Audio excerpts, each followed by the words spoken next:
All right. Well, we are going to go on to Alexander, and we've only got maybe 10 or 15 minutes to really talk here because we do have full lines, like I said. So, hey there, Alexander. How you doing? How you guys doing? Doing pretty good. So How are you? pretty good. So my case is if Christianity is the most um strong, compelling case right now, uh, why would it be so dismissive, or why would it be any type of dismissiveness to say that it is a you know basically not to be true? Basically, like there's a lot of collaboration, right, between all these different authors, uh, and specifically at the point of time where it all started. Why would they have any motive to start up something where historically it's been proven that nobody would want to do that? If I may quickly, So, Alex, I think you might have used a word that is a bit of a Freudian slip because you said that they collaborated. And I think you might have meant corroborated, but the fact that you said collaborated is actually more true because the various gospel authors used each other's works and changed things. So Mark is the first gospel, Matthew, Luke, and most likely John all used Mark and probably even had some knowledge of each other when they were writing and changing things. So literally, it was collaboration, not corroboration. Would that make a historical claim falsifiable, though? Well, I think at the very least, if the sources are not actually independent, then you have less evidence to use for corroboration and you can't make it probable then. If ultimately there's one source and then everyone is riffing off that first source, all you're left with is what's the quality of the first source. But there are independent sources, though. Such as? what are they? I mean, it's a contemporary, undisputed fact. That's why it's such a strong case for Christianity. Otherwise, it wouldn't have been like, that's just a statement. That's just a statement and yet another claim. Can you provide the independent sources that you're talking about? Well, I mean, it's like I'm not, Luke and what is it, Mark? Yeah, they do corroborate or collaborate. Luke is using Mark as a source and changing Mark where seeing fit. Right. I like to jump into that could be a professional, like, in-depth discuss. Well, I actually want to ask you, like, what do you think of all the prophecies, like how people say the prophecies are bullshit. Let's talk about the historical things. Let's talk about real historical things. Prophecies are bullshit. If that's your major argument, then there's no reason for us to have a discussion because prophecies are bullshit. So let's talk about the historical things. Do you accept that Luke has direct copies of things that are in Mark?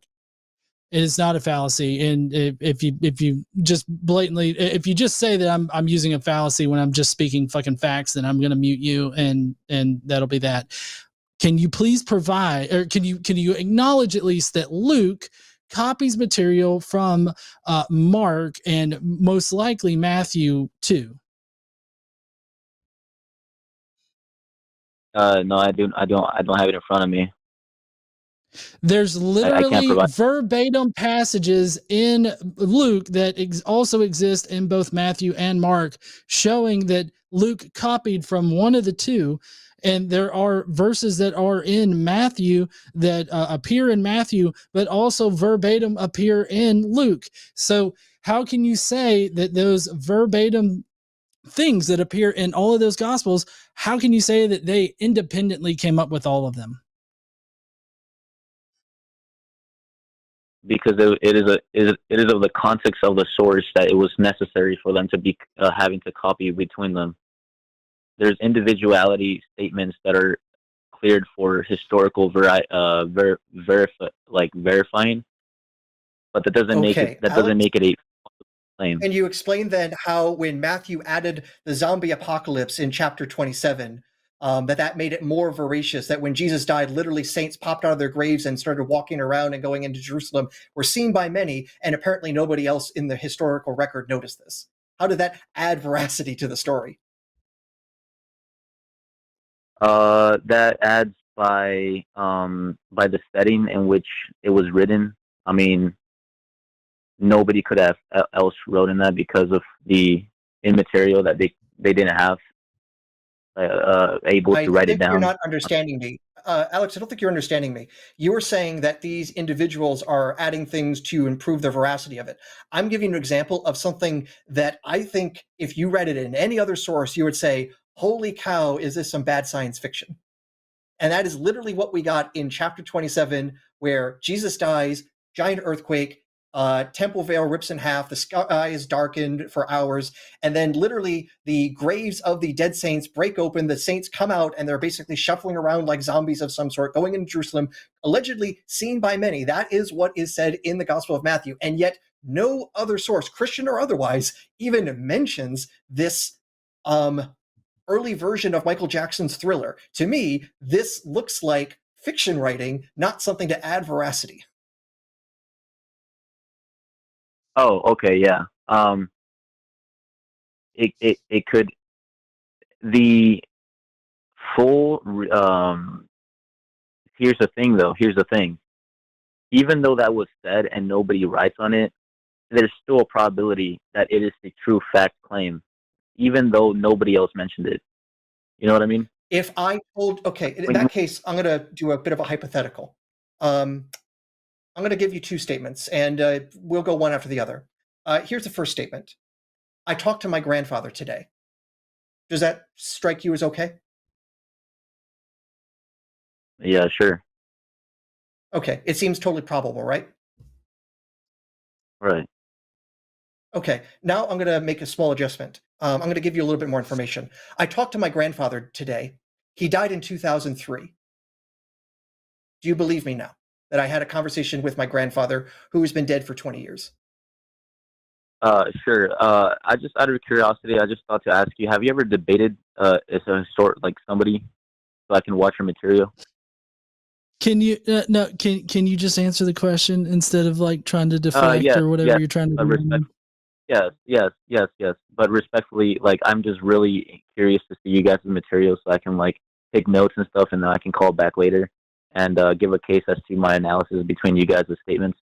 Have you guys debated anybody? I wouldn't necessarily think it's a good idea to try to take notes to try to come back at this like it's some sort of game. I think it's basically I want to have a discussion until we get to the truth of things. It's a completely articulate question that I'm asking. I mean, how can you even say that? That's such a bizarre statement for you to say.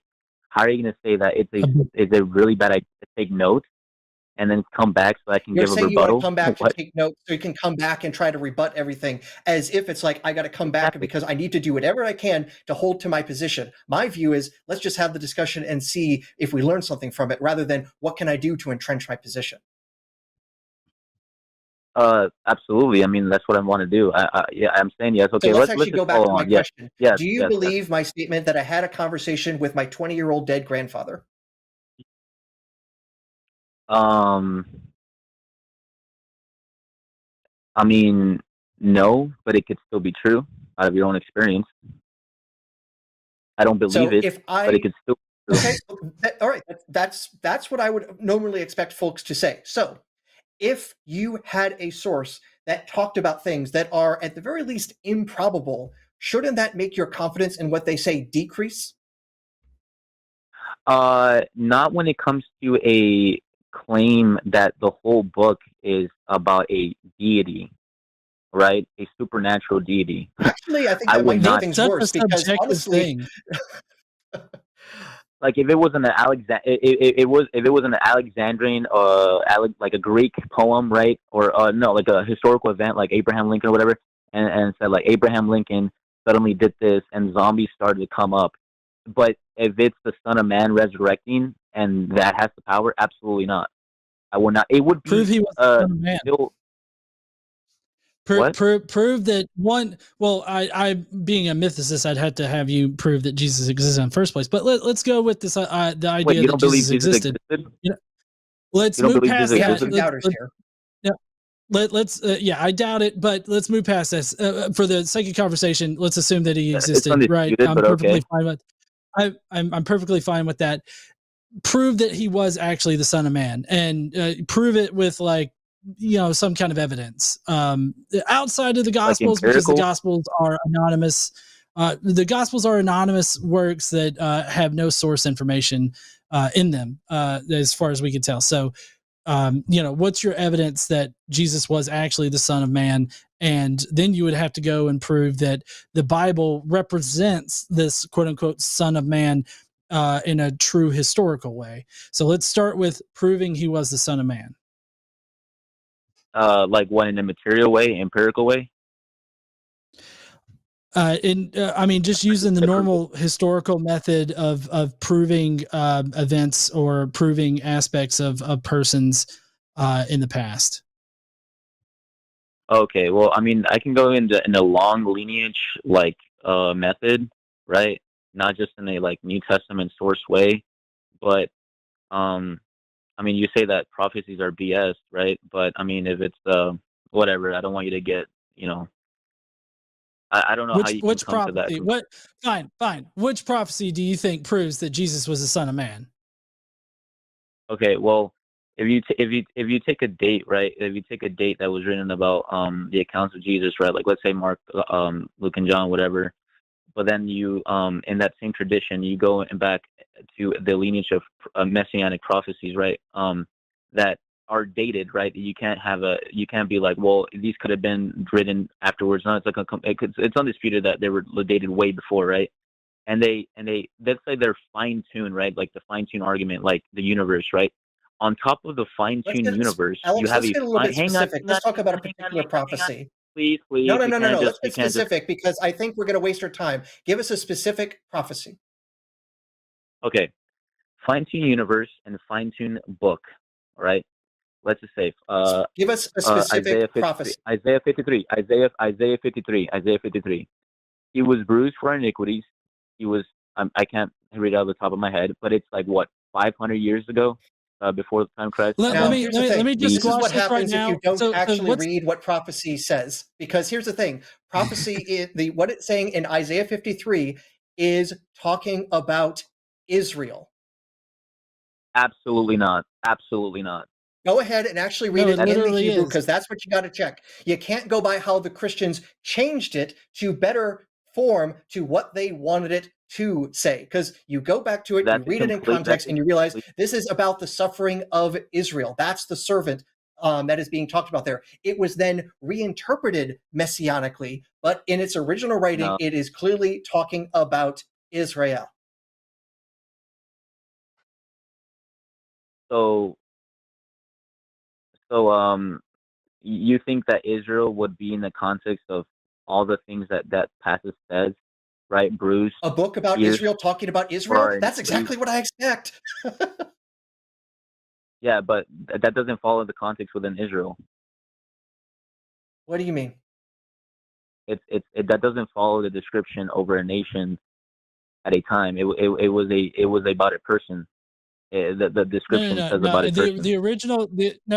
The original context of Isaiah 53 is Israel. I mean, you can look at biblical Old Testament scholars all over the place. It's definitely about Israel. It's talking about Israel. What happened was that there were sects of Jews that were busy with reinterpreting the Old Testament in order to illuminate information about the coming Messiah, and this occurred in the 1st century BCE all the way up to the 1st century AD, and even on past that, I'm sure. But this kind of crap, Aaron, I can't remember what it's called right now. It's a specific practice. You're talking Pesher? Pesher, yes. I think you're talking the Pesher, yeah.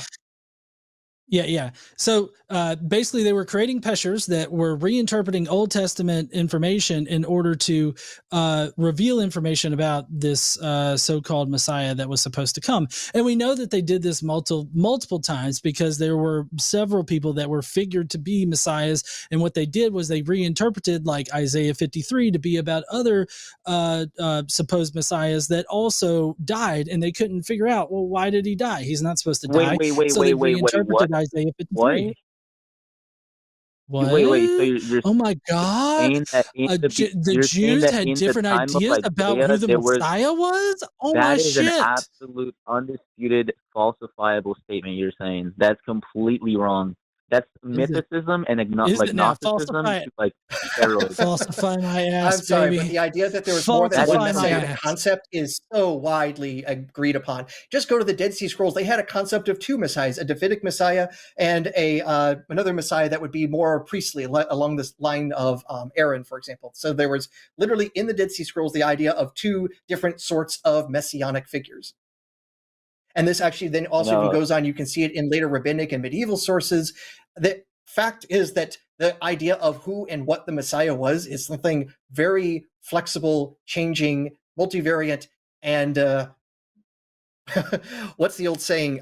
There's a saying when it comes to theology, when it comes to Judaism: 2 rabbis, 3 opinions.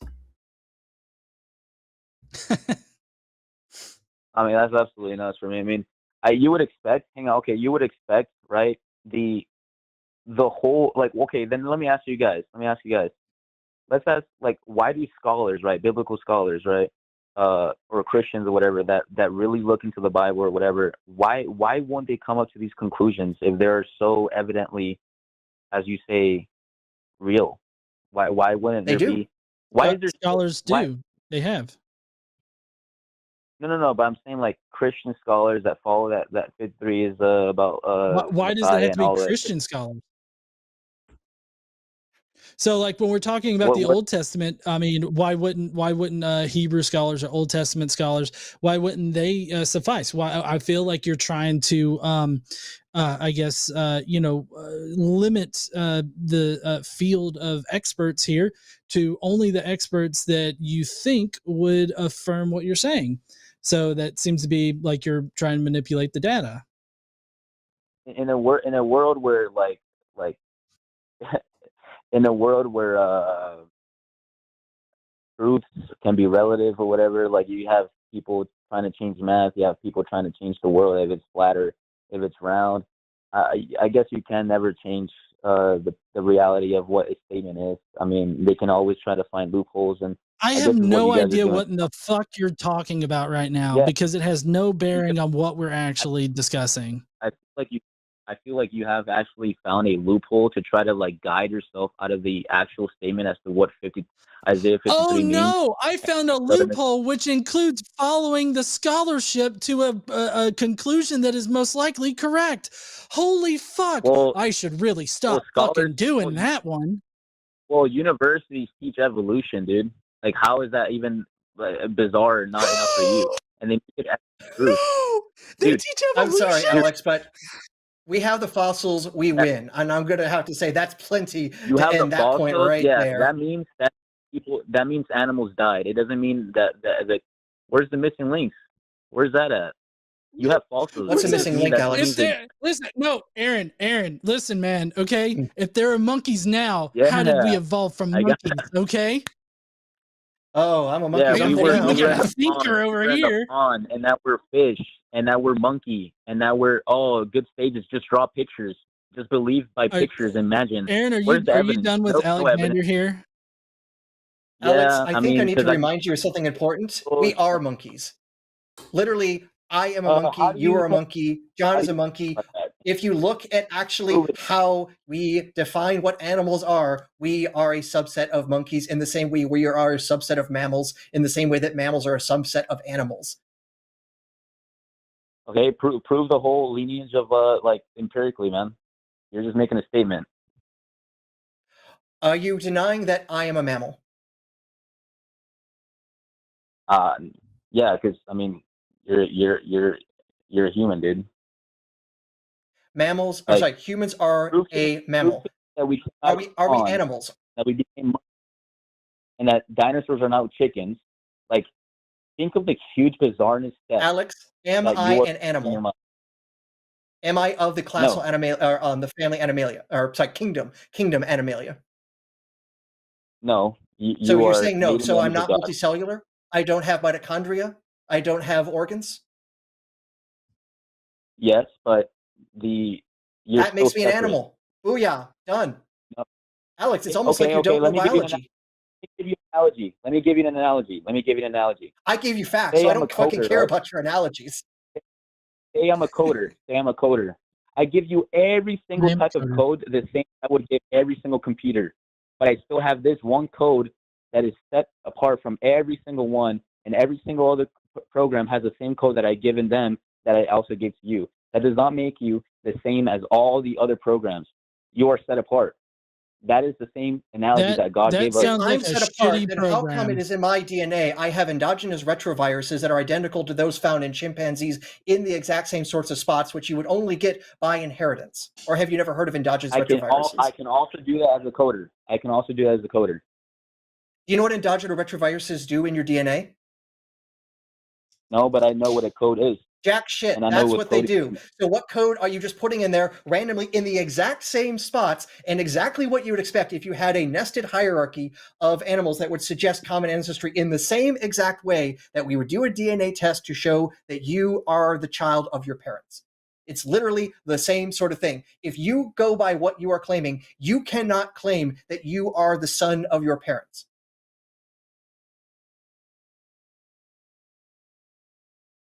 We share the same DNA. Well, you just said that isn't actually good enough because a coder could have just happened to put things in the exact same sort of way that would have suggested inheritance, but it's just a big coincidence. So basically, we're in the matrix now, and the coders are just messing with our heads at this point. How do you think life began? Do we know how life began? Like through everything, abiogenesis or whatever, like the first cell? Do we even know? There's lots of actually interesting science that's been going on there. So, for example, that we can actually see there's selection even at the molecular level, that some sorts of molecules are more likely to prosper than others. And this actually then begins to drive a level of selection even at the prebiotic level. There is the formation of RNA on clays that we've seen, been able to experimentally see that. We see that amino acids and other building blocks are even formed in space. So actually, there's a lot of interesting science going on that's actually helping us understand more and more how life came about. It's not just a gigantic question mark. We're actually making pretty good progress. Oh, so we still have no idea. We still don't know how it became to exist. How is it when I say we can see all these building blocks the same as we have no idea? That is literally you denying evidence. How is it that all the science that we have and all the materials that we have to be able to replicate these models, right, from a prebiotic, how is it we can't really reproduce the first cell, but naturalistically in a pond, all of a sudden it came through genius way, step by step? That's bizarre, man. What? Well, here's the thing. First off, you're actually assuming the first life form was the same as the modern cell. What was going to have existed back then was a much simpler, barely functioning kind of cell that would have had first a lipid bilayer, which actually formed spontaneously. If you, for example, just take oil, put it in water, it starts balling up. That actually happens at a molecular level as well. So that is literally how cell walls or cell membranes are formed. Literally just oil in water, making a lipid bilayer. So that is completely natural. There's no mystery there at all. Literally, you can do that in the kitchen right now. So that's one example. The formation of RNA. We actually have a lot of good work that's been going on there in what's called the RNA world hypothesis. And this is all the stuff that I just have a glancing level of knowledge, even though I'm just in physics. Alex, it sounds like you probably don't know this sort of stuff. And I would really recommend you investigate it because it's just so awesome and fascinating. It's not that we don't know anything. We've already figured out some really interesting puzzle pieces, and it's pointing in a fascinating direction. And I want us to continue to explore this rather than just say we know nothing, God did it.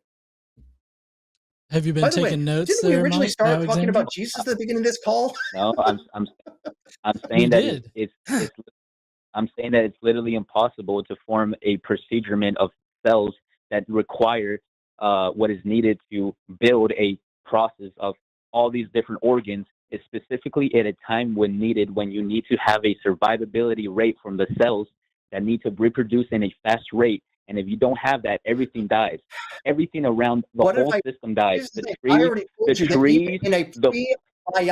the organs, the lifestyle, even organisms, everything dies. Reproduction and selection. Literally, even without life, reproduction and selection already begins to exist with certain molecules. And all you have to do is reproduce at a faster rate than things are being destroyed, and then you can build it up and have the building materials for other things. And again, thank God, naturalistic problem things are so smart, man. Man, they're smarter than all the coders. than all the coders you see, man. Thank God for the naturalistic probabilities, right? Like, I'm so glad it's interesting natural processes are so smart. Because it's actually my day job, and a big part of machine learning is letting the computers basically bounce around and figure out what the right parameters are, which is better than us trying to go in and code things out. So God, nobody built those computers in the first place. Is used in some forms of machine learning and is actually more effective than a human coming in and trying to think things through. So it's almost like this evolution thing works really darn well. Yeah. Great coders. Okay, Alexander. Computers Alexander. Like, dude. Alexander. We have to move on. We still have we've got a lot more callers to get to. You really appreciate your call and the interaction. I actually got a lot of science. So Alex, we got to say goodbye. Yeah. And I dropped him. I mean, I'm sorry if I would understand it if you would interrupt with something that's meaningful to what I was currently saying, but he just started continuing on with his fucking apologist bullshit that he read off of answers in goddamn Genesis. Yeah. But I was having anyways, a little bit of fun, but I decided, like, hey, wherever he wants to jump, I'm like, yeah, I'm going to jump there and jump ahead of you because I've seen this dance before. And believe me, I can tango better than you in these sorts of things if you're going to talk like that. Yeah.